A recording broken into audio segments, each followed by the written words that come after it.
Hi, this is Big Mike. Welcome to the Big Mike Rant, another edition of Boomer Talks.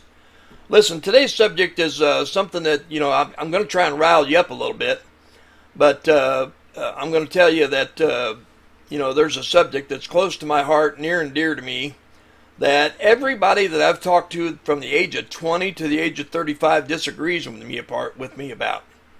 And it's this. Y'all are not living within your means. What do I mean by that? Well, you know what you make per hour and per week at your job. And if you're married or you have a girlfriend or somebody that cohabitates with you that shares the bills, even if it's a roommate, you know what they make and you know what they contribute, what they bring to the party, so to speak. Now, if you know your if you know your income is, say, using a round number, say it's $100 a week. And you get paid every 2 weeks, so that you got two paychecks of $200. Well, first off, those are fake numbers. I get it. You can't live on $200. It's just round numbers. But the point is, if that's what you make, then you can't spend more than that. I mean, you can, but it doesn't make any sense. If you don't live like you make $200 a week, or $200 a paycheck, whatever it is, if you don't live like that, then you're living outside your means. Now, I can't tell you how many discussions I've had about this, where the younger person looks at me and says, you're coming from an era, that you could work one job your whole life, and, you could pay for college by working part-time and blah, blah, blah. And first off, that's bullshit, because I couldn't. Maybe my parents could, the World War II generation, I don't know. But I never had it easy like everybody seems to think you do. I couldn't go to college, actually. My father died. I had to help with the family. And there was no zero de nada money for college. Couldn't go. So I worked, and then I taught myself. And one thing I learned pretty early on was, I don't care if the credit card company says, wow, you're such a good risk, we're going to raise your credit limit. That don't mean you have to spend it. See, that's what I see. Somebody says, you don't know how it is. It's hard out here, man. You got the big utility bills, the big rent payment, the big house mortgage, whatever. Okay, let's talk about all of those subjects and just put them in two. Your bills, how many of those bills are things you want, or are they things you need? They say, well, the most of them are things we need. I said, okay, so there's two of you. You have two different jobs, yet you have 3 cars that you insure, that you put gas in, because one of them is I have to go hunting in the big old truck that pulls your boat and goes four-wheeling and goes hunting and goes fishing. I don't care if you do all those activities, but you have to be able to afford them. How much is a hunting license? How much is a fishing license? How much is a box of 12-gauge shells?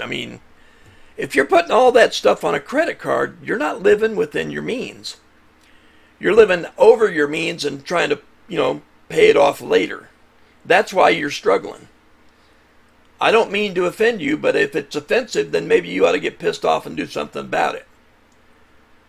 Because it ain't easy out here. Nobody cares about you except you. Nobody cares if you fail. Let's put it bluntly. There's not a person on this planet that cares if you lose your house, or you go bankrupt, or you get divorced. Maybe your parents do. I do to a certain extent. If I know you, I don't want it to happen to you. But if it comes down to it, am I paying my bills or am I paying your bills? You're paying your bills. Now, if you're handling your bills and everything is going hunky-dory, great. But if you're not, then you need a new plan, because you're not living within your means. You're lying to yourself. If you think you need to have a four-wheeler and a Disney vacation, and you need to take your kids to Disney at $2,500 because you have a credit card that allows you to do that, and if you think you need to take an airplane trip to somewhere because you can afford it, And if your wife says, we need to go on vacation, and you go, you're right, let's fly to Vegas. And if you need to have 2 brand new cars and 2 house payments, or 2 car payments, and a house payment, and the insurance for all of that, and then you're wondering why you're struggling, well, you're not really wondering why you're struggling. You're wondering why you put yourself in that position. You're like that guy in that commercial that's riding the lawnmower along, looks all happy and everything, and he says, I've got 3 kids and 3 kids in college and 2 mortgages, and somebody help me. Well, yeah, there's a way to help you. It's called cut all your credit cards up and come up with a new plan, because you only make X, whatever that is. And I'd called it $200 a paycheck, but I mean, it could have been $1 a paycheck. It doesn't matter what the number is. The number is what it is. Whatever you make is what it is. Now, if you spend more than that every time you get paid, then you need a new plan. First off, you probably ought to have a garage sale, and you ought to pay off some of that credit card. You ought to sell that boat. You ought to not go hunting 12 times a year. You should figure out how to get a second job. You should do what you need to do to take care of your family before you do what you want to do to take care of your wants. Needs come first. Housing, clothing, place to live, place to lay your head at night. That always comes first. Boy, it sure would be nice if we could take a vacation. Yeah, how much money you got in the bank?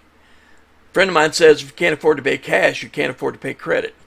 I don't know if that's true, but I do know if you can't afford to pay cash, that's because you don't know how to save. You're not paying yourself first, and you're living beyond your means. This is Big Mike. It's been a Big Mike rant. Y'all have a great day.